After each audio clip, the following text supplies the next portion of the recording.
à tous, je suis ravie de vous retrouver. Aujourd'hui, on s'attaque à la patte de boutonnage de la Combi Pige Minuit. C'est parti, à tout de suite. Je vous ai préparé le devant de la combi, donc les devants, et on a une patte de boutonnage ici et la deuxième. Donc, ce sont deux bandes qu'on va plier envers contre envers et qu'on va venir placer le long de l'ouverture. Alors, on a cousu l'entrejambe jusqu'au repère. Qui est sur le patron. Donc vous arrêtez bien au repère. Et là, on va épingler nos deux bandes de part et d'autre. Voilà, j'ai épinglé les pattes de boutonnage. Donc une bande d'un côté, une bande de l'autre. Il faut vraiment faire attention de ne pas les étirer. Ça, c'est très très important. Sinon, vous allez vous retrouver avec des fronces ici qui ne seront pas jolies. Donc vraiment les mettre à plat, tranquillement, sans les étirer, le long de la fente là qui est faite, et là on va venir piquer le long et on va s'arrêter 1 cm plus bas que la couture de la fourche. Je vous montre tout ça de près. Alors voilà, surtout on ne peut pas utiliser la surjeteuse sur cette étape, ça c'est très important. On va piquer au point droit, tout simple. Donc le point droit jamais trop serré. Et on y va. Donc à 1 cm du bord et on va piquer le long.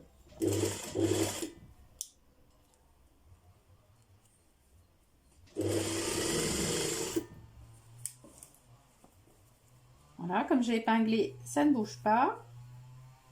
Et bon, le jersey a toujours tendance à rouler, donc on fait quand même bien attention au fur et à mesure.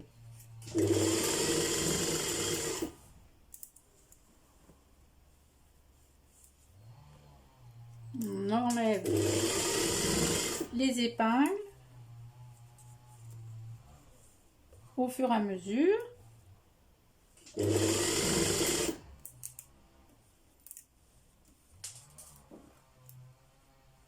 Et là, donc là on arrive justement à l'endroit où on a la couture de la fourche.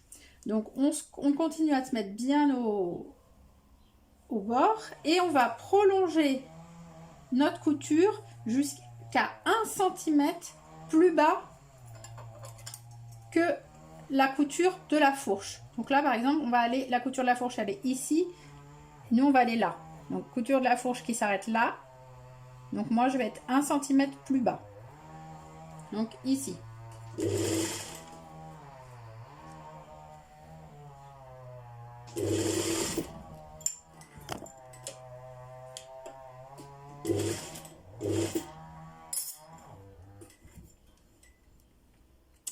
Voilà, on fait un point d'arrêt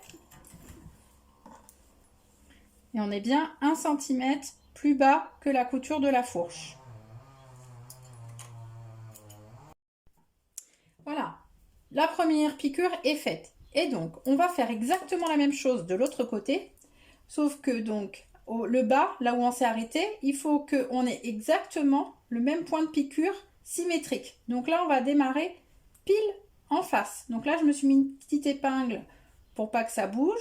Donc j'ai bien l'arrêt de ma fourche, de la couture de la fourche ici. On est 1 cm plus bas, je suis bien face à face. Ce qui va me permettre de me placer. Voilà. Hop, je peux retirer mes épingles. Et là, je suis bien face à face et je vais pouvoir faire la même piqûre de l'autre côté.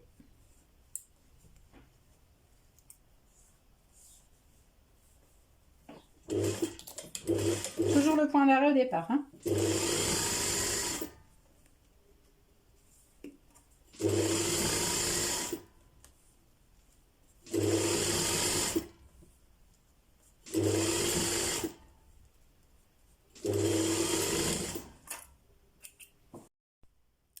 Voilà, une fois qu'on en est là, donc on a bien nos piqûres, notre fin de piqûre qui arrive bien face à face, 1 cm plus bas que la couture de la fourche. La couture de la fourche, elle est ici.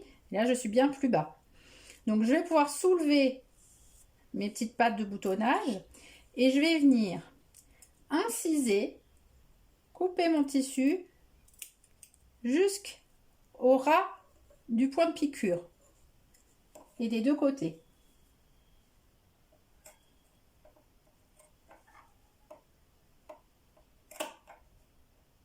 Voilà. Donc j'obtiens un petit triangle. Donc on est bien pile au ras de notre piqûre, mais on coupe pas sur notre couture, hein. Ensuite, on va pouvoir venir basculer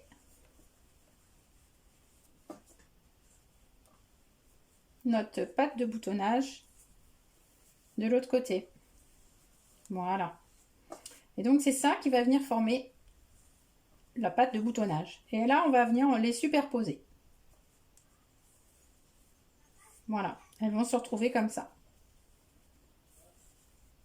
Et donc le petit triangle, hop, on l'a bien rentré, couché vers le bas. Et du coup, on va avoir quelque chose de très propre en forme de U. Mais avant tout, là, on va aller de l'autre côté, on va aller en profiter pour surfiler toutes nos marges. Donc là, on peut ressortir sa surjeteuse ou son point zigzag sur sa machine. Alors voilà, là, j'ai donc passé un coup de surjeteuse, surfilé toute la marge de couture. Donc le fait qu'on avait déjà préposé notre bande avec une piqûre au préalable, comme on l'a fendu, là, on peut passer sans problème jusqu'au bout. Donc on va venir mettre en place notre patte de boutonnage très facilement. Donc là, on va superposer le côté droit sur le côté gauche. Voilà. Donc le côté droit de la combi, donc c'est le côté gauche que vous avez face à vous. C'est l'inverse. Hop. Côté droit de la combi au porté.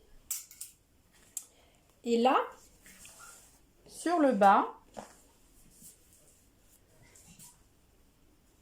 voilà, sur le bas,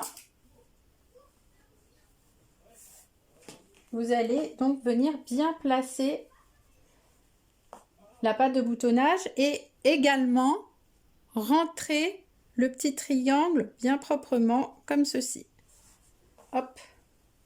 Voilà, donc il faut prendre le temps de bien tout épingler pour pas que ça bouge et que ça soit facile ensuite à fixer. Tac. Voilà. Et donc quand vous soulevez ici, en bas, vous avez donc vos pattes qui se superposent, le petit triangle. Voilà, je me suis approchée un peu pour que vous voyez bien. Et donc là, les deux pattes sont bien superposées, le petit triangle. Et il ne va plus qu'à rester à piquer comme ceci, tout droit. Donc là, tout droit, vous passez juste dans l'extrémité du triangle, vous allez en face, vous passez pile à l'extrémité triangle et vous ressortez. Voilà, donc on se place, on ne pique pas sur le vêtement, mais on se met bien au ras, on passe bien pile dans l'intersection du triangle, là tout droit, on ressort bien en face, pile poil dans le coin, on ne met pas les points d'arrêt, et voilà. On a donc coupé ce qui restait, ce qui débordait. Ici, on pourra donc passer un petit coup de surjeteuse ou venir faire un point zigzag sur la patte qui reste. Et de l'autre côté, on obtient donc une patte de boutonnage bien superposée et quelque chose de bien rectiligne en bas de la patte. Voilà, vous n'aurez plus qu'à donc poser les pressions sur votre combi tout à la fin, une fois que vous aurez tout fini de monter. À bientôt!